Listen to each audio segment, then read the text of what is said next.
बच्चों, आपका स्वागत है आपके अपने channel physics with Ankur sir में। 2 महीने की नीट की स्ट्रैटेजी की वीडियो लेके आया हूं आपके लिए। अगर आप नीट 2026 एस्पिरेंट हैं तो आप प्लीज़ समय निकाल के इस वीडियो को पूरा अंत तक देखिए। इसमें बहुत इंपॉर्टेंट बातें मैंने डिस्कस करी हुई हैं। अपने बारे में मैं बता देता हूं। मैं दिल्ली कॉलेज ऑफ इंजीनियरिंग से मैंने कंप्यूटर साइंस इंजीनियरिंग करी हुई है और मैं फिज़िक्स एडुकेटर हूँ। अप्रॉक्सीमेटली 20 सालों से, लगभग 20 सालों से मैं फिज़िक्स पढ़ा रहा हूँ बच्चों को, नीट के लिए, जेई मेंस के लिए, जेई एडवांस के लिए, सीबीएसई बोर्ड्स के लिए। ठीक है। और मैं आपसे ये कहना चाहता हूँ कि मैंने 2023 और 2024 में नीट एग्ज़ाम लिखा था। बस फिज़िक्स टीचर होते हुए नंबर मेरे अच्छे नहीं आए थे। 2023 में 566 आए थे और 2024 में 605 आए थे। तो एक हारे हुए, मतलब एग्ज़ाम में क्लोजली हारे हुए इंसान के भी कुछ ऐसे एक्सपीरियंसेस हो सकते हैं जो आपको बता सकता है कि ऐसी क्या गलती हो सकती है जिसकी आप 600 650 की जगह 605 पे अटक जाएं। और जिस साल कट ऑफ 612 रही है उस साल आप 566 पे कैसे अटक गए।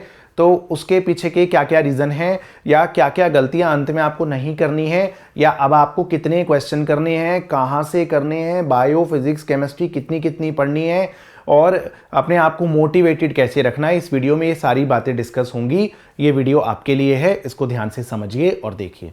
मेरा पहला पॉइंट है आपसे कि आपको कभी भी अपने आप से इन 2 महीने में नहीं कहना है कि इस बार नहीं होगा तो कोई बात नहीं है, मेरा फर्स्ट ड्रॉप है या मेरा फर्स्ट अटेम्प्ट है, अगर इस बार नहीं होगा तो क्या हुआ, अगली बार कर लूंगा। एक बच्चे ने मुझे बोला व्हाट्सएप किया, आप में से बहुत सारे बच्चे मेरे से जुड़े रहते हैं व्हाट्सएप पे। मेरा पर्सनल नंबर बच्चों के पास अवेलेबल है। मैं कोई पेड कोर्सेज बेचता नहीं हूँ, तो लोग इजीली मेरे से बात कर लेते हैं कि हाँ, जो बात कहेंगे सर सही कहेंगे, कम से कम बात अनबायस्ड होगी, बायस्ड नहीं होगी। क्योंकि जो इस समय क्रैश कोर्स बेच रहा है वो कह रहा है बस क्रैश कोर्स कर लो, जादू हो जाएगा, 26 परसेंटाइल से 100 आ जाएगी। ठीक है। और जो क्वेश्चन प्रैक्टिस प्लेटफॉर्म्स हैं वो कह रहे हैं बस अब आपको अपने जीवन का अधिकांश हिस्सा क्वेश्चन प्रैक्टिस पे ही लगाना चाहिए। तो हर चीज़ का एक बैलेंस चाहिए होता है। ये नहीं कि सिर्फ क्वेश्चन प्रैक्टिस ही पेलते रहो और आपको पता ही नहीं लगा एंड मोमेंट पे कि बाद में आपने इतने क्वेश्चन कर लिए कि आपको लगा कि एक ही वैरायटी के बहुत सारे क्वेश्चन कर लिए। पता लगा आपने कैपेसिटर के 200-300 क्वेश्चन कर लिए और पता लग रहा है कि वहाँ पर ईएम वेव में 5 भी नहीं कर पाए। तो हर चीज़ का बैलेंस ज़रूरी है ना। अब मैं आपसे ये कहना चाहता हूँ कि आपको एक बच्चा मेरे से, हाँ मैं आपसे कह रहा था, एक बच्चा मेरे से कह रहा था फ़ोन पे कि सर मैं काफ़ी पैनिक कर रहा हूँ, मैं कहीं कोटा में पढ़ता हूँ बड़े इंस्टीट्यूट में, मुझे 2-3 महीने लगे वहाँ एडजस्ट होने में, 4 महीने, और वहाँ पर 3 टीचर लगातार बाद में अंत में फिजिक्स कराते हैं। ऑफलाइन की एक डीमेरिट है, ऑनलाइन का डीमेरिट है कि हर चीज़ की दिक्कत है, हर चीज़ की अपनी खामियां हैं। ऑनलाइन आप अपने पेस पे पढ़ सकते हैं, बट ऑनलाइन में मैंने देखा जो बड़े प्लेटफॉर्म्स हैं वो सिर्फ इस बात पे फोकस कर रहे हैं कि अगले साल की मार्केटिंग कैसे कर दी जाए, कि भैया आखिर आखिर आखिर ये कैसे बताया जाए कि जो हमने पढ़ाया वही पेपर में आया। इसके लिए मोशन इन स्ट्रेट लाइन 32 घंटे चल रहा है, आइसोमेरिज्म 37 घंटे चल रहा है, पूरा काइनेमैटिक्स 100 घंटे। मैं पूरी 11वीं की फिजिक्स 100 घंटे में पढ़ा देता हूँ और लोग सिर्फ काइनेमैटिक्स तक 100 घंटे में पहुंच रहे हैं। क्यों पहुंच रहे हैं, क्या कारण होता है? अच्छा पढ़ाने की उम्मीद में? अच्छा नहीं, या तो उन्हें खुद ही नहीं पता, या तो 2025 के पेपर के बाद टीचरों को फोमो हो गया भाई साहब कि हमसे ही कुछ ना छूट जाए, तो पता नहीं सभी पढ़ा दो। ये नहीं कि बच्चे का कॉन्सेप्ट ऐसे डेवलप किया जाए कि इस टाइप के क्वेश्चन ऐसे किए जाते हैं। अब इसके ABCDEF वैराइटीज हो सकती हैं। ठीक है। तो ये एक दिक्कत है। ऑफलाइन में दिक्कत है कि भाई सिलेबस शुरू में चलता है आराम आराम से, पता ही नहीं लगता कब क्या खत्म करना है, कोई प्लानर नहीं चलता, और अंत में पता लग रहा है, एक बच्चा कह रहा था कि सर 3 फिजिक्स के टीचर एक साथ 3 चैप्टर लपेट रहे हैं, आज खत्म हो गया सिलेबस, एक EMI पढ़ा रहे हैं, एक रे ऑप्टिक्स पढ़ा रहे हैं, कोई 11th का वेव्स पढ़ा रहा है। हाँ, बहुत बढ़िया बात है। तो कह रहा था सर इस बार मुझे लग नहीं रहा कि मेरी प्रिपरेशन अच्छी है, अगले बार हो जाएगा। मैंने कहा इस बार प्रिपरेशन अच्छी नहीं है, मतलब ये तो तुम्हें समझ आ गया कि अब आप ये तो सोच चुके हो कि आपका नहीं होगा, है ना। जिसने बोल दिया कि मेरी इस बार प्रिपरेशन अच्छी नहीं है, मैं अगली बार दूंगा, तो मतलब अगली बार ही होगा, और हो सकता है अगली बार भी ना हो। तो ये तो मत सोचिए। 2 महीने में आप काया पलट कर सकते हैं। आप कुछ सब्जेक्ट्स, कुछ चैप्टर्स, जैसे बायोलॉजी में देखिए, आज मैंने पहले भी बताया आपको, इससे पहले भी कुछ स्ट्रैटेजी वीडियोस में, आज मुझे सेल चैप्टर बिल्कुल नहीं याद है। 2 साल पहले नीट दिया था, 25 में नहीं दिया, 26 में भी नहीं दे रहा हूँ, 24-23 में दिया था। आप समझते हैं फिजिक्स का टीचर है, कितना टाइम ले आऊँगा, एक छोटा सा कोचिंग सेंटर चलाता हूँ रेंट पे, तो ऐसे समझिए कि उसका रेंट निकालना है, मेहनत करनी पड़ती है, ऑफलाइन पढ़ाना पड़ता है। तो मैंने बस एक चीज़ देखी कि आज मुझे सेल नहीं आता चैप्टर, लेकिन आप मुझे आज का दिन दे दीजिए और कल मेरे को कोई भी सवाल दे दीजिए सेल का, तो मुझे आ जाएगा। तो बेटा फिजिक्स जो है ना वो जिम की तरह है, आप वर्कआउट करते हैं लंबे समय तक, 3-4 सालों के बाद ही आपको मसल्स दिखाई देती हैं, 2-3 साल के बाद ही मसल्स दिखाई देती हैं, है ना। लेकिन बायोलॉजी जैकपॉट है, आपने अगर एक दिन में खींच दिया चैप्टर पकड़ के ना, अच्छे से घोट दिया, तो अगले दिन आपके फुल आ जाते हैं, एक दिन जीरो अगले दिन फुल, एक दिन जीरो अगले दिन फुल। तो कुछ चैप्टर्स केमिस्ट्री में भी हैं, कुछ चैप्टर फिजिक्स में भी हैं ऐसे जिसमें आप फोकस कर सकते हैं अपने स्कोर को बहुत ज़्यादा बढ़ाने के लिए, ठीक है। उम्मीद हार जाना का मतलब है पेपर देने से पहले ही हार मान लेना, है ना। एक पता नहीं मैंने कौन सी बुक पढ़ी थी कि कहीं पर कुछ टाइम पहले कहीं ऐसा होता था, या जो भी है ऐसा कहीं पर लिखा था कोट कि अगर आप लड़ाई लड़ने जा रहे हैं ना कहीं से समुंदर के रास्ते के थ्रू, तो अपनी बोट को वहीं जला दीजिए, अपनी बोट को वहीं जला दीजिए कि या तो जीतेंगे या तो मर जाएंगे। मर जाएंगे इन द सेंस उसको नेगेटिव साइड पे मत लीजिए, मेरा मतलब ये है कि आप अपना 100% दीजिए, आप अपना 100% दीजिए इसी 2026 के एग्जाम को। ये मत समझिए कि 27 में भी तो होता है, 28 में भी तो होता है, ठीक है बच्चों। आपको इससे एक बूस्ट मिलेगा कि 2 महीने में भी किया जा सकता है। 2 महीना कोई बहुत कम टाइम नहीं होता, 5 दिन, 3 दिन, 4 दिन, 6 दिन समझ आता है, 2 महीना कोई कम टाइम नहीं है, ठीक है। दूसरा क्या है कि मैं आपको एक बात बता रहा था कि सिलेबस कंप्लीशन बहुत इंपॉर्टेंट है। मैंने 2023 में नीट दिया था। देखिए मैं फिजिक्स टीचर हूं, आप मेरे मार्क्स के लिए मुझे डिस्करेज कर सकते हैं, बट मैं फिजिक्स टीचर हूं और मैं ये बिलीव करता हूं कि कोई और फिजिक्स का टीचर या सिर्फ केमिस्ट्री का टीचर या बायो का टीचर इतने नंबर नहीं ला सकता। साथ साथ कि आप 8 से 10 घंटे रोज पढ़ाते हैं, सिर्फ 1 से 2 घंटे रोज पढ़ाई करके कोई इससे ज्यादा नंबर नहीं ला सकता था इजिली। अब मेरा इंटरेस्ट नहीं है पेपर देने का, कभी किया तो सोचूंगा, ठीक है। फन के लिए कोई कितनी बार पेपर देगा। देखिए मेरे 566 आए थे, ठीक है, 2023 के पेपर में। अब इसमें मैं आपको अपनी 2 दिक्कतें बताना चाहता हूं जो आपको पता होना चाहिए कि इस स्कोर पे ना आप में से बहुत सारे लोग होंगे, इस स्कोर पे आप में से बहुत सारे लोग होंगे, ठीक है। यहां पर कट ऑफ कुछ 612 या 618 थी, शायद 612 थी। तो बायोलॉजी में तब 38 चैप्टर्स थे 2023 में, 24 में सिलेबस रैशनलाइज हुआ है, ठीक है। और 38 चैप्टर्स बायो में थे, 38 चैप्टर्स बायो में, ठीक है। 30 चैप्टर केमिस्ट्री में थे, 30 के आसपास ही थे, ठीक है, हाँ 30 ही थे, ठीक है। पुरानी वाली एनसीईआरटी के हिसाब से मैंने 38 में से 25 चैप्टर किए, 25 चैप्टर्स बायो के। केमिस्ट्री फिजिक्स तो मुझे आती है, ठीक है, उसकी हम बात ही नहीं करते। 25 चैप्टर्स किए और अप्रैल के महीने में मेरे घर में कुछ दिक्कत हो गई थी, मेरे फादर की सर्जरी वगैरह थी, हम उस चीज़ों की डिटेल में जाएंगे। No revision, no question practice for 45 days, क्योंकि लास्ट के 45 डेज में डिस्टर्ब था बहुत। लास्ट 45 डेज में कोई रिविजन नहीं, कोई क्वेश्चन प्रैक्टिस नहीं। 566 कैसे आ गए? फिजिक्स केमिस्ट्री बहुत स्ट्रांग है मेरी, तो उसको छोड़ देते हैं।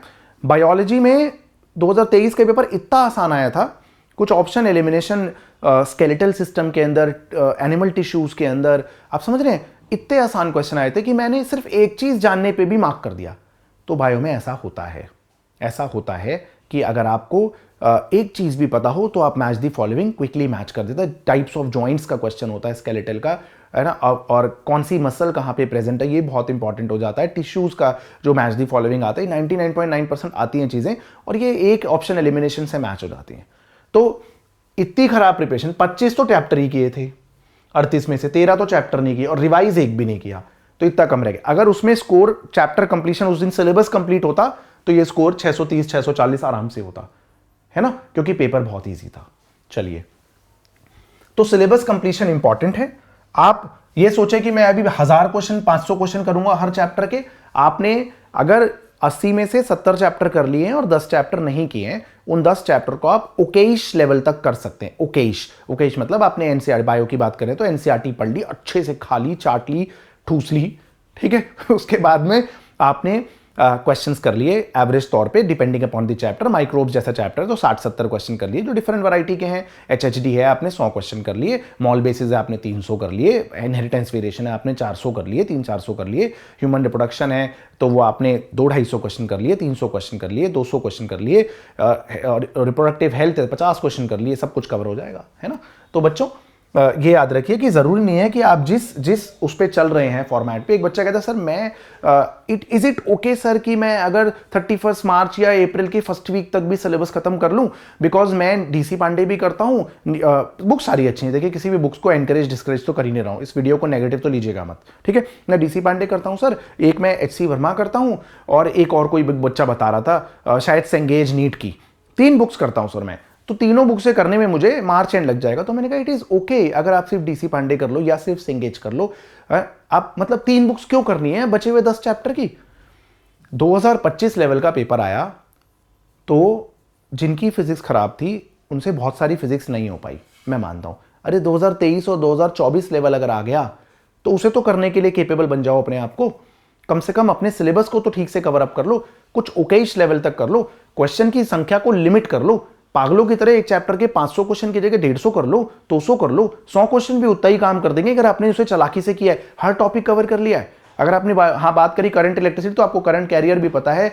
अगर आपको टर्मिनल पोटेंशियल डिफरेंस के क्वेश्चन भी आते हैं, चार्जिंग के भी आते हैं, charging of cell, discharging of cell की बात कर रहा हूं। आपको series grouping of similar cells, parallel grouping, mix grouping of similar cells आता है। आपको variation of resistance with temperature के भी 2-3 क्वेश्चन आपने कर लिए, 4 क्वेश्चन कर लिए आपने। उसके बाद ओम्स लॉ भी कर लिया और ड्रिफ्ट वेलोसिटी वगैरह की भी कहानी पढ़ ली। उसके बाद आपने किरचॉफ लॉ भी कर लिया, उसके बाद हीटिंग इफेक्ट भी कर लिया, मीटर ब्रिज भी कर लिया। तो आपका सब कुछ कवर हो गया ना, टॉपिक सारे कवर हो जाना चाहिए। बस ये देखिए सब टॉपिक्स कवर है। ये दोनों 500 क्वेश्चन करने हैं भाई, क्वेश्चन करो क्वेश्चन करो क्वेश्चन करो क्वेश्चन करो। आपको हर वैरायटी का क्वेश्चन कवर करना है बच्चों, नंबर ऑफ क्वेश्चन ज्यादा नहीं करने हैं, क्योंकि आप जितने ज्यादा क्वेश्चन करेंगे उनमें थोड़ी गलती भी ज्यादा होंगी। फिर आपको ये फॉर्म हो जाएगा रिवाइज नहीं कर पा रहा, रिवाइज नहीं कर पा रहा, गलत जो क्वेश्चन किए तो फिर से गलत हो जाएंगे एग्जाम में, देख नहीं पाया। तो थोड़ा सा रेस्ट्रिक्ट करिए जितना आप पीसफुली कर पाए। अब 5 क्वेश्चन सर मैं तो करंट इलेक्ट्रिसिटी के 5 ही कर पा रहा हूं, तो आप समझते हैं कि आप समझदार हैं, आप छोटे बच्चे नहीं है कि क्या एक डिसेंट स्कोर होता होगा किसी चैप्टर के लिए नंबर ऑफ क्वेश्चंस का। ठीक है, चलिए अब उसके बाद मैंने बताया आपको कि आप एक ही बुक से क्वेश्चन करेंगे चलेगा, और कोशिश करिए कि आप किसी किताब से करिए। अच्छी किताब बहुत सारी है, किसी किताब से करिए। स्क्रीन टाइम को थोड़ा सा लिमिट करिए, और रिवीजन स्ट्रैटेजी में सुनिए मेरे से बात, इंपॉर्टेंट क्या है रिवीजन स्ट्रैटेजी। 3 से 4 चैप्टर पर डे आपको रिवाइज करने हैं फिलहाल 20 डेज के लिए। अब आप देख लीजिए, कभी बड़ा चैप्टर उठा लिया तो 2-3 उठा लीजिए चैप्टर, कभी छोटे उठाए तो 4-5। अब माइक्रोब्स है, HHD है, या यूनिट डायमेंशन है, EM वेव है, मैग्नेटिज्म मैटर है, या फिर रिडॉक्स रिएक्शन है, तो ये आप जल्दी कर सकते हो। तो आपका पहला रिवीजन 20 दिनों में खत्म होना चाहिए। ये रिवीजन आपका टाइम कंज्यूमिंग होगा, कोई बात नहीं, इसमें 3-4 दिन ज़्यादा कम लग गए, इतना कोई फर्क नहीं है। पकड़ के मत रखिए सर 20 में नहीं हो पाएगा सर, कोई बात नहीं, 1-2 दिन ज़्यादा 1-2 दिन कम। सेकंड रिवीजन आपको लास्ट के फिर 10 दिन में करना है, फिर थर्ड रिवीजन आपको फिर 10 दिन में करना है। ये आपके लिए मैंने 40 डेज की कहानी लिखी है, और 20 दिन आपको अपना जीवन जैसे जीना है। आपके जो वीक टॉपिक फिक्स करने हैं, आपको रिवीजन करना है, आपको आप याद रखिएगा। अच्छा हाँ, ये मैंने आपको 566 स्कोर बताया 2023 का। अब सुनिए, मैंने 24 में फिर एग्जाम लिखा, ठीक है, 24 में फिर एग्जाम लिखा। फिजिक्स केमिस्ट्री की तो छोड़ दीजिए, एक में 175 आ गए थे। हाँ, गलती तो मेरे से भी होती है, मैं भी इंसान ही हूँ। एक में 170 आ गए थे, ठीक है, दोनों बार ही ऐसा हुआ मेरे साथ, एक में 175, एक बार 170 केमिस्ट्री में, 175 फिजिक्स में। कोई ना कोई सिली मिस्टेक कर ही देता हूँ भाई। जूलॉजी में मैं 165 ले गया 180 में से, आसानी से तो टीचर के भी नहीं आते। नो क्वेश्चन प्रैक्टिस, सारे नोट्स बना के लर्न कर लिए, नो क्वेश्चन प्रैक्टिस नहीं करी थी। तो इसका मतलब जूलॉजी ऐसी है जो शायद थोड़े कम क्वेश्चन प्रैक्टिस पे भी चल जाती होगी। मैं अपनी तरफ से ये बात बताता हूं, अगर आपने अच्छे नोट्स बनाए। बॉटनी में क्या हुआ, बॉटनी में मेरे आए 100 नंबर। क्या रीजन हो सकता है, पढ़ा सब कुछ था। इस बार मैंने सिलेबस कंप्लीट किया था अपना, इस बार मैंने अपना बायो का सिलेबस कंप्लीट किया था। आप सोचिए, सिलेबस कंप्लीट किया, बट मैंने क्या नहीं किया, बॉटनी में भी क्वेश्चन प्रैक्टिस नहीं करी, बिल्कुल नहीं, nil question practice and 0 NCERT reading. बस नोट्स बना लिए NCERT से एक बार, उसके बाद रीड कभी नहीं करी, ठीक है।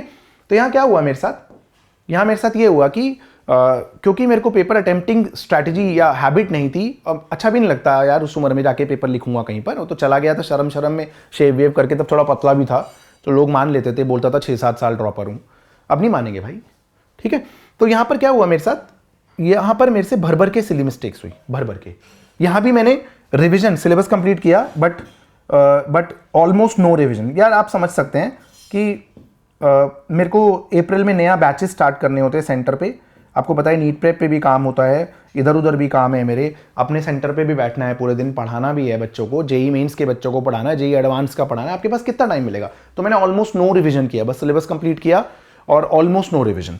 तो आप बिलीव नहीं करेंगे, जो ये नकली चैप्टर होता है ना, cell, cell cycle, cell division, biomolecule, जिनमें मैं सबसे ज्यादा भाई साहब वो था कि भाई क्या है एंडो वो ERGCLV, endoplasmic reticulum, Golgi complex, lysosomes, है ना, ERGCLV, और ये होता था ना आपका जो endomembrane system, ERGCLV, lysosomes, vacuole, Golgi complex, ये सब ऐसे ऐसे मतलब घोट घोट के याद कर लिए थे सारे।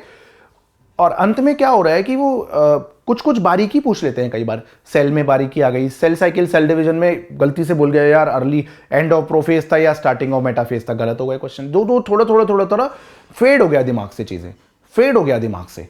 उसके बाद पहला ऑप्शन लिखा होता है बोथ स्टेटमेंट 1 और 2 करेक्ट एक क्वेश्चन में, अगले क्वेश्चन में था बोथ 1 और 2 करेक्ट, वो ऑप्शन 3 था, पहले वाले क्वेश्चन में वो ऑप्शन 1 था। आदत ही नहीं थी मुझे अटेम्प्ट करने की, वो 1 का 3, 3 का 1 मार्क हो गया जल्दी जल्दी, कभी क्वेश्चन नहीं किए तो ये गलती हो गई। और 110 या एक जो भी आए होंगे मेरे, कुछ इस टाइप के आए होंगे।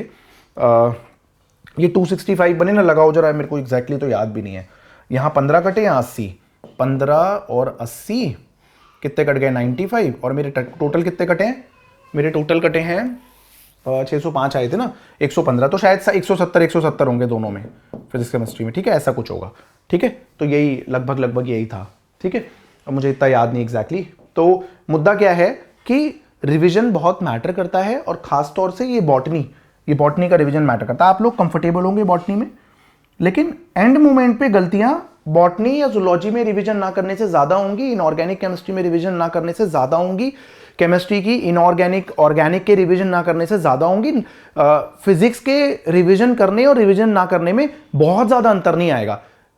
मतलब फर्स्ट रिवीजन सेकंड रिवीजन करना है, लास्ट डे रिवीजन की बात करो, लास्ट डेज के revision, last 5 days, last 7 days के रिवीजन की बात करो। सर फिजिक्स भूल गए, सर काइनेमेटिक्स भूल गए। आप लोगों को दिक्कत फिजिक्स में पता है क्यों होती है, या केमिस्ट्री में क्यों होती है? अब मैं ये लिख रहा हूं आप पेज पे, आप में से नीचे एक कमेंट में लिखा सर PDF मिल सकती है। अरे लिख ले यार, लिखने की तो आदत डाल। अब आप क्या करते हैं, आप 37 घंटे का मोशन इन स्ट्रेट लाइन लेते हैं, उसके बाद एक टेलीग्राम चैनल ज्वाइन करते हैं, वहां पर आपको PDF नोट्स मिल जाता है। बेटा खुद लिखोगे तभी तो सीखोगे। आप लोगों की दिक्कत यह है कि फिजिक्स केमिस्ट्री खराब, फिजिकल केमिस्ट्री सबसे आसान लोगों की खराब हो जाती है। क्यों भाई? लिखना ही नहीं आता, कभी लिखते ही नहीं है। तो लिख के क्वेश्चन खुद सॉल्व करिए, है ना। आइए चलिए वापस करते हैं, आगे बढ़ते हैं। दूसरा मैं बता रहा था कि मैं आपके लिए ना नीट के 10 साल की एनालिसिस लेके आया हूं, मतलब 2016 से 2026। ओह 6 नहीं, और ये 6 का नहीं पता मुझे, 5 ठीक है, 26 नहीं भाई, 26 नहीं, सॉरी 25। तो ये मैं आपके लिए लेके आया हूं कि हर चैप्टर से कितने क्वेश्चन आए हैं। मैंने 2016 से 2025 उठाए हैं, इसमें एक दो बार भी हुए हैं पेपर। 16 में 2 बार हुआ था और एक और साल में हुआ था शायद 24 में, है ना। कुछ मणिपुर में भी तो हो गया था ना एक बार, तब हुआ था, ठीक है। एनीवेज, तो यूएनडी में errors, dimension formula, significant figures. Kinematics के अंदर motion straight line, vector, projectile, circular motion, relative velocity. NLM में टोटल 24 क्वेश्चन 10 सालों के अंदर। इसका मतलब टोटल इसे लगभग 12 पेपरों से डिवाइड कर लीजिए, 12-13 जो भी पेपर हुए होंगे। 10 साल में 10 तो हुई है, मैं 12 मान के चल रहा हूँ, 12-13, ठीक है। तो एवरेज तौर पे आप अगर इसको 12 से डिवाइड करेंगे ना, तो आपको नंबर ऑफ क्वेश्चंस पर चैप्टर पता लग जाएंगे, ठीक है। वर्क एनर्जी पावर में वर्क पे, एनर्जी पे, पावर पे, कोलिजन्स पे। रोटेशन में सेंटर ऑफ मास कम आता है, टॉर्क और angular momentum, moment of inertia, rotational dynamics, rolling. Gravitation में 26, तो एक ग्रेविटेशन इजियर साइड पे है चैप्टर, ग्रेविटेशन इजियर साइड पे है। 2 क्वेश्चन एवरेज तौर पे 2 क्वेश्चन ग्रेविटेशन से देखे जा रहे हैं, जो मुझे कोई खासा मुश्किल नहीं दिखते हैं कभी भी, ठीक है। रोटेशन में आप पर्टिकुलरली 2-3 टॉपिक कंसीडर कर लीजिए। अगर आप एक टॉर्क और एंगुलर मोमेंटम और मोमेंट ऑफ इनर्शिया, 3 टॉपिक पकड़ लीजिए। टॉर्क के क्वेश्चन कैसे करते हैं, धागा काट दिया, टॉर्क, बेसिक टॉर्क कैसे निकालना है इक्विलिब्रियम के लिए, है ना। Angular momentum and it's conservation, और एक मोमेंट ऑफ इनर्शिया। बस इन 3 टॉपिक पे फोकस कर लीजिए। यहां भी आपके 2 क्वेश्चन फंस सकते हैं, ज्यादा आए हुए देखिए, 16, 25 और 10, 35 क्वेश्चन। 35 का मतलब हो गया भाई 3 क्वेश्चन पर चैप्टर है, एवरेज आपका 3 क्वेश्चन पर चैप्टर है, ठीक है। फ्लूइड्स थोड़ा मुश्किल है चैप्टर, गंदे क्वेश्चन भी आ जाते हैं, बट 2 क्वेश्चन एवरेज तौर पे 1.5 से 2 क्वेश्चन पर चैप्टर आए हैं। थर्मल इजियर साइड पे है, देखिए 21 क्वेश्चन। फ्लूइड से ज्यादा वेटेज थर्मल रख रहा है। हाँ ये बात सच है कि पता नहीं है सर कौन से चैप्टर से कितने क्वेश्चन आ जाए, मैं भी जानता हूं ये बात। मैं तो एक एनालिसिस दे रहा हूं, एक ट्रेंड बता रहा हूं आपको, कि अगर आपकी हालत खराब है तो आपको समझ आ जाए कि ये जो हार्ट वाले चैप्टर्स है इन्हें तो बहुत अच्छे से करना ही करना है। अगर आपकी फिजिक्स में हालत 60, 70, 80 नंबर पे है तो आप उसको बढ़ा सकते हैं ना, कुछ ईजियर चैप्टर को बहुत स्ट्रॉन्ग करके। ये बोलना चाह रहा हूं मैं नहीं कह रहा हूं कि यही आएगा वही आएगा। आप जानते हैं कि लास्ट ईयर एक टीचर ने बोला था कि एनटीए की तो बस की बात ही नहीं है, मेरे नोट से बाहर पेपर बनाना, पता लगा एक भी मैच नहीं हुआ। तो भाई कोई, अब तो बोर्ड के लिए नहीं बोलते लोग। बाय द वे मैं आपको बता दूं, बोर्ड के पेपर से एक दिन पहले मैंने एक वीडियो डाली थी 38 मिनट्स की, बुक 2 के, पूरे बुक 2 के 12th के, बस 25 क्वेश्चन, उसमें से 3 एज इट इज क्वेश्चन आ गए, 3-3 नंबर के क्वेश्चन, डेरिवेशन नहीं। खैर, थर्मो ठीक है, इजियर साइड पे। केटीजी देखिए, अब जरा सा चैप्टर है, 14 क्वेश्चन। एसएचएम देखिए, लगभग 2 क्वेश्चन पर चैप्टर। तो ये 11th के चैप्टर्स हैं जो थोड़ा से आपके इंपॉर्टेंट हैं, आप इनको कर सकते हैं। ऐसा नहीं कि एनएलएम वर्क एंड जीपार छोड़ना है आपको, बस मैं बता रहा हूं कि ये वाले चैप्टर्स थोड़ी इजियर साइड पे, इनकी वेटेज भी अच्छी खासी है। ठीक है, रोटेशन में अब उतना मुश्किल नहीं मानेंगे आप। रोटेशन में आप 3 टॉपिक पे फोकस करके वो 3 टॉपिक कर लीजिए। 99.9% केसेस में उन 3 टॉपिक पे 1-2 क्वेश्चन तो पक्का ही आएगा। इलेक्ट्रिक चार्जेस एंड फील्ड पे 16 ही आते हैं। पोटेंशियल एंड कैपेसिटेंस इनका फेवरेट है, देखिए 27। करंट इलेक्ट्रिसिटी 4 क्वेश्चन मिलेंगे आपको, 4 क्वेश्चन करंट इलेक्ट्रिसिटी के। मूविंग चार्जेस के 2 क्वेश्चन। अब आप देखिए, मैग्नेटिज्म मैटर का आपको 1 क्वेश्चन मिल जाता है, जो कुछ भी नहीं है चैप्टर। ईएमआई का भी आपको देखिए, आप ये एसी देखिए और ईएम वेव देखिए, एसी और ईएम वेव मिलके एवरेज तौर पे 4 क्वेश्चन दिख रहे हैं। रे ऑप्टिक्स के अकेले आपको 4 क्वेश्चन दिखते हैं, वेव ऑप्टिक्स के 2 क्वेश्चन। यहां देखिए dual nature 2 question, atom 2 question, nuclear चलिए 1 क्वेश्चन मानते हैं, सेमीकंडक्टर एवरेज तौर पे 3 क्वेश्चन, है ना बच्चों। तो आपको ये दिख गया कि मैंने जो बताया कि ये नीट में 10 सालों के अंदर आए हुए क्वेश्चन है, 16 से 25 तक, 26 नहीं 25 तक। ठीक है, तो ये वाले चैप्टर्स को करके, जैसे आपने चैप्टर 2 कर लिया अच्छे से, रिवीजन के टाइम पे ध्यान रखिए कि इसे करना है, करंट इलेक्ट्रिसिटी। अब आपको ये बताऊंगा कि अब आपको क्वेश्चन प्रैक्टिस अंत में करनी भी कहां से है, ये भी बहुत जरूरी है ना। कितने सोर्सेज, कौन सा सोर्स, मल्टीपल सोर्स। सर ये रिकमेंड किया हुआ, ये वाला कर ले, ये टीचर कह रहा है ये कर लूं, वो वाला मॉड्यूल कर लूं, ये वाला पैकेज कर लूं, नहीं, मैं आपको बताऊंगा कहां से करना है। रे ऑप्टिक्स 4 क्वेश्चन देख लीजिए आप यहां पर। अगर आप देखें यूनिट डायमेंशन पे इस बार जो 4 के आसपास क्वेश्चन आए थे, मैं 2 लगा लेता हूं, 2 3 5 2 7, इधर देखिए 2 9 1 10 11 13, 13 के बाद इधर 2 लगाइए कम से कम 15, इधर 4 लगाइए कम से कम 19 20 24, 24 के बाद 4 28 30 32 34 35 38, 38 क्वेश्चन लगाए हैं मैंने। बेयर मिनिमम 30 क्वेश्चन तो होंगे। तो आप इन चैप्टर्स को अगर आप लपेट लें, ये जो अंत के चैप्टर्स हैं, ये देखिए सारे जिनमें मैंने बताया आपको, ये हार्ट वाले चैप्टर्स 1 2 3 4, मतलब बेसिकली पूरी 12th हो जाती है। और 11th में थोड़े लिमिटेड चैप्टर कर ले जाएं। और आप जानते हैं ये बात कि सबसे ज्यादा पेन ये 3 चैप्टर देते हैं। इन 3 चैप्टरों को आप जितने लेवल तक कर चुके हैं उतना कर लीजिए। ऐसा नहीं है कि आप पागलों की तरह लगे रहे इन्हीं में ही। ये तो आपको जानना पड़ेगा ना कि भाई अकेला सेमीकंडक्टर जो है वो पूरे काइनेमैटिक्स का ताऊ है, तो फिर उसको कर लीजिए ना, क्या दिक्कत है। करंट केमिस्ट्री में अगर आप देखें तो केमिस्ट्री के अंदर ये 10 साल के नीट के एनालिसिस में बेसिक कंसेप्ट ऑफ केमिस्ट्री के 16 आए हैं, डिवाइडेड बाय 12 कर लीजिएगा, 12-13 जो भी पेपर हुए, अंदाजन बता रहा हूं मैं। ठीक है, इसमें 23 आए हैं, इसमें 16 आए हैं। बॉन्डिंग, अब देखिए बॉन्डिंग सबसे इंपॉर्टेंट हो गया आपका, 33 क्वेश्चन आए हैं बॉन्डिंग। अगर आप इसे 12 से डिवाइड करते हो तो 3 क्वेश्चन एवरेज तौर पे मिलते हैं आपको, है ना। थर्मो में आप जेई मेन के पीवाईक्यूज करिएगा लास्ट 5 ईयर्स के, क्योंकि थर्मो जो है ना और कहीं से इतना बढ़िया गिवन नहीं है क्वेश्चंस। या तो कुछ अलग ही, भाई एक फिजिकल केमिस्ट्री की अलग से किताब ले और उस पर क्वेश्चन करो, तो बिल्कुल ही रिकमेंडेड नहीं है इस टाइम पे, बिल्कुल ही रिकमेंडेड नहीं है। इक्विलिब्रियम में 32 आए हैं, वेटेज ज्यादा, बट इक्विलिब्रियम में बहुत ही ज्यादा गंदा क्वेश्चन है, चैप्टर है। तो इसके लिए आप बस नीट के पीवाईक्यूज करिए, नीट के पीवाईक्यूज, और एनसीईआरटी बैक क्वेश्चंस कर लीजिए। सारे 67 एनसीईआरटी बैक हैं। जिस दिन आप कर लेना उस दिन बोलिएगा कि बस एनसीईआरटी, बस तो तब बोलिएगा जब आप सारे कर लें, उससे पहले बस मत बोलिएगा, उससे पहले तो बहुत खतरनाक है ये।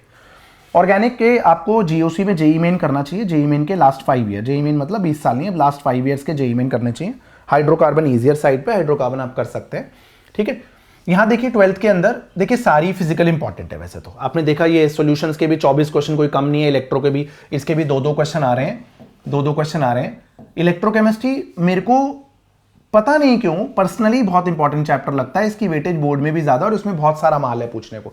काइनेमैटिक्स छोटा चैप्टर है, बट देखिए क्वेश्चन कितने ज्यादा आए हुए। डी ब्लॉक कोऑर्डिनेशन, दोनों अच्छे डुएबल चैप्टर्स हैं, अच्छे डुएबल चैप्टर्स हैं। इस बार जेई मेन में भर भर के कोऑर्डिनेशन पूछा गया, भर भर के 26 में आया है। उसके एनालिसिस की वीडियो अलग से लेके आऊंगा मैं आपके लिए। हेलो एल्केन देख लीजिए, एल्कोहल देख लीजिए, एल्डिहाइड देख लीजिए, अमाइंस देख लीजिए, बायोमोलिक्यूल देख लीजिए। है ना बच्चों। पी ब्लॉक के अंदर आप मेनली प्रॉपर्टीज और स्ट्रक्चर पे फोकस करिएगा, रटने वाला पी ब्लॉक आने के चांसेस काफी कम है इस बार, और क्योंकि वैसे भी पी ब्लॉक एनसीईआरटी से जब हट चुका है तो मेनली प्रॉपर्टीज पे ही फोकस करेंगे वो, ठीक है। प्रैक्टिकल केमिस्ट्री में बहुत ज्यादा नहीं है, 8 क्वेश्चन आए हैं 10 सालों के पेपरों में, ठीक है। यहाँ इनऑर्गेनिक पे फोकस जरूर करिएगा, डी ब्लॉक कोऑर्डिनेशन बहुत आया है इस बार, इनऑर्गेनिक भर भर के आई है, भर भर के आई है इनऑर्गेनिक।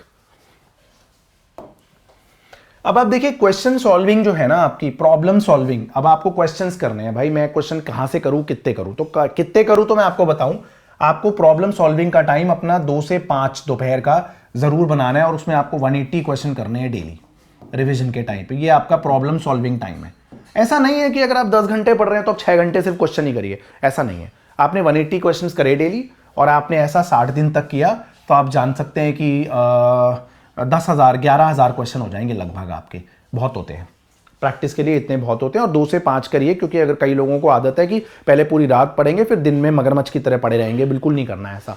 आपको अपने आउटपुट को मैक्सिमाइज करना है सिर्फ और सिर्फ 2 से 5 बजे के लिए, दोपहर के लिए, वही 2 से 5 आपकी लड़ाई होनी है। आपको दिन में सोने की आदत है खाना खा करके, तो बिल्कुल सोने की आदत आपको खत्म करनी पड़ेगी। 20 मॉक टेस्ट दे सकते हैं आप, बट डिसाइड करिए वो 20 दिन कौन से हैं। आज उस एक पेपर पे आप डेज लिख दीजिए, क्योंकि आप कभी भी, you will never be fully prepared for the test, you will never be prepared, be पहले आना चाहिए यार, इंग्लिश गड़बड़ है मेरी, you will be never prepared for test.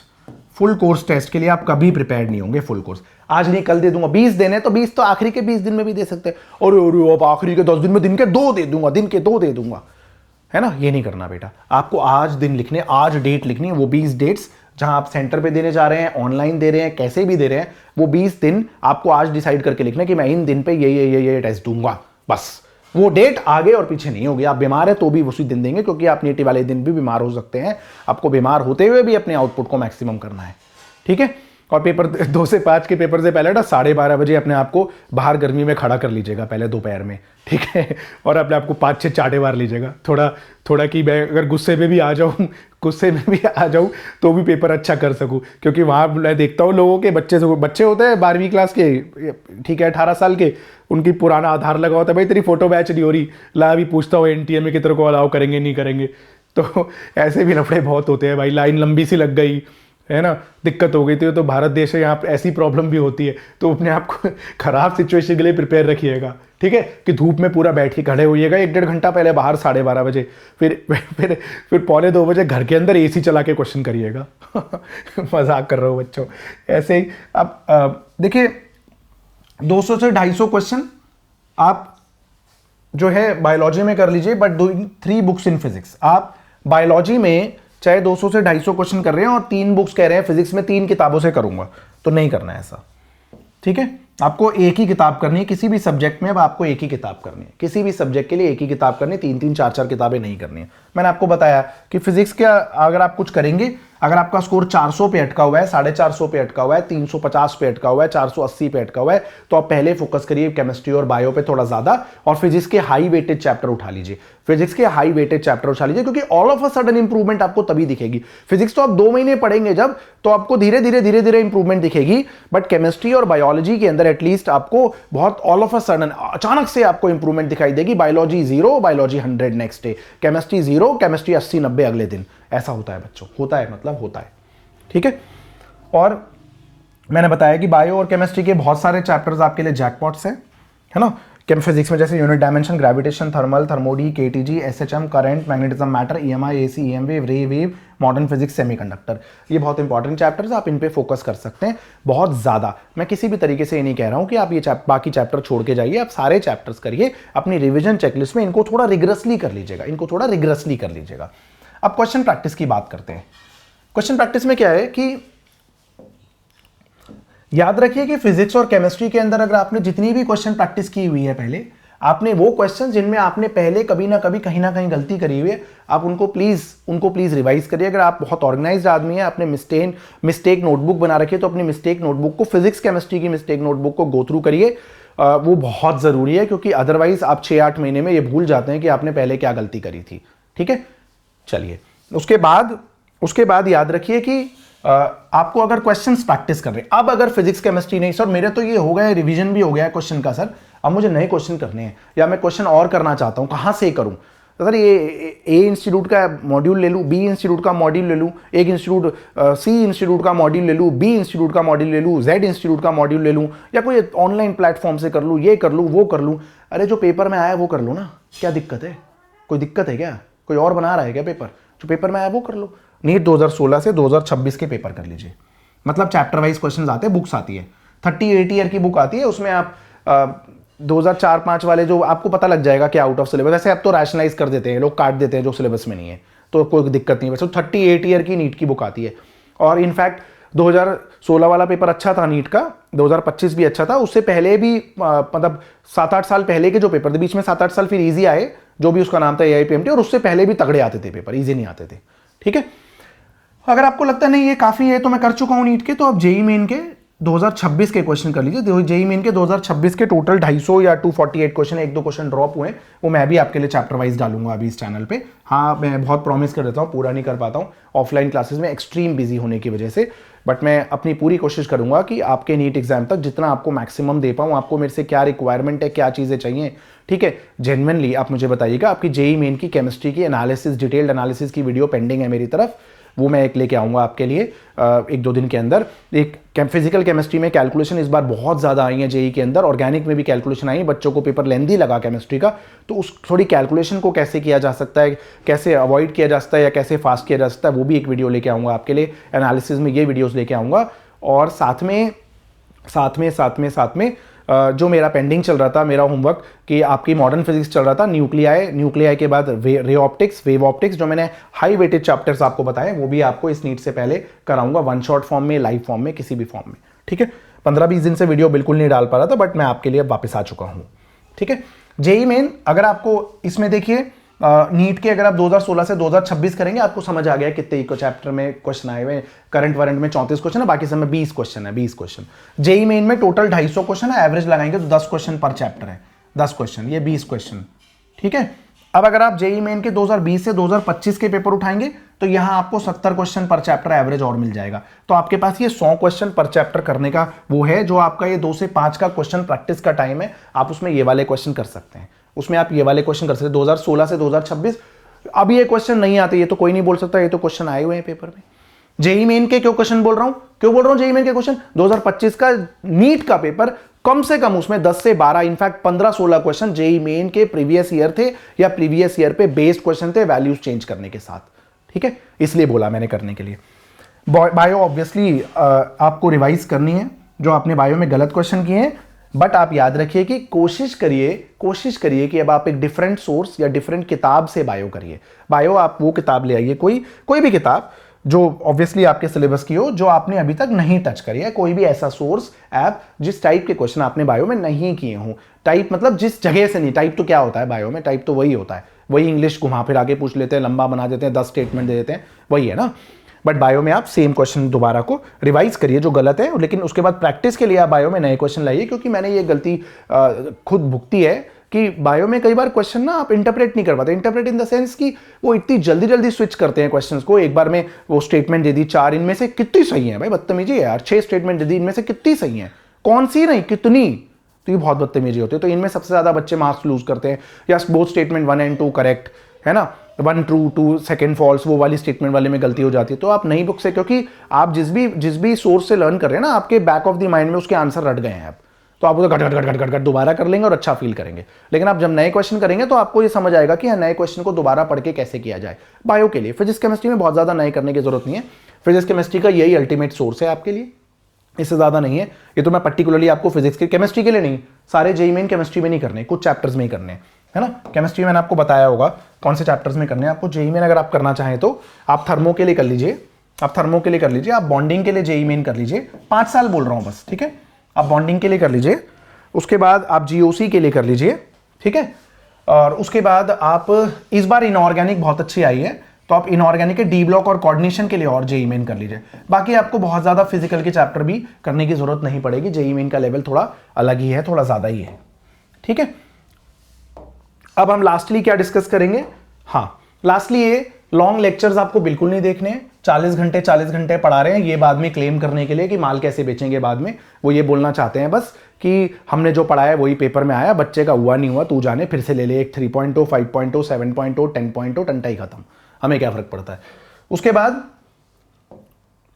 आप किसी जेन्युइन वन शॉट से कर सकते हैं जो चैप्टर आपने अभी कंप्लीट नहीं किए हैं। जेन्युइन वन शॉट का मतलब ऐसा भी नहीं 30 मिनट में इलेक्ट्रोस्टैटिक्स खलास, तो वो नहीं करना, ठीक है। आपको समझ आ रहा है, आपको 4 घंटे में चैप्टर 1 कराया जा सकता है, इलेक्ट्रिक चार्जेस एंड फील्ड। अगर नीट के बच्चे को डेरिवेशन नहीं कराई जा रही तो 4 से 5 घंटे का वन शॉट ठीक रहता है।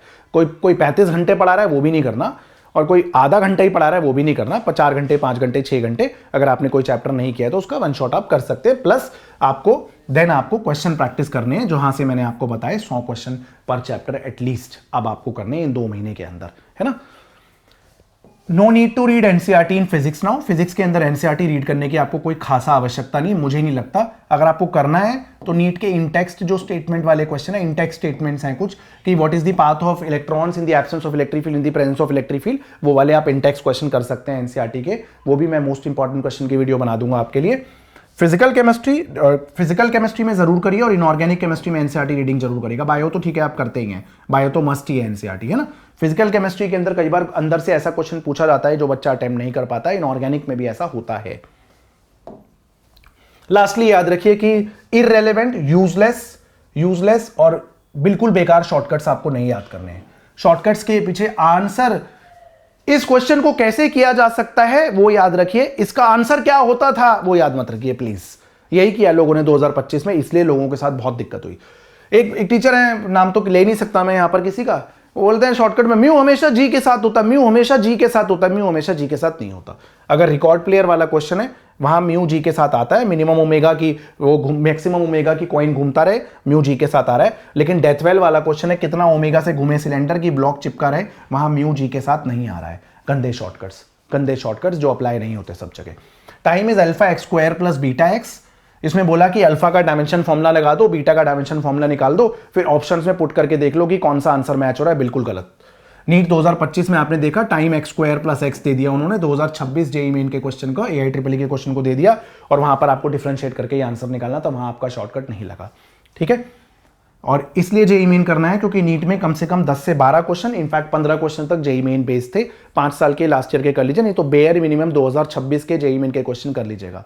आई होप आपको बच्चों काफी चीजों की क्लैरिटी हुई होगी। आपको कोई और वीडियो चाहिए तो प्लीज कमेंट्स में लिख दीजिएगा। All the very best of luck. Thank you.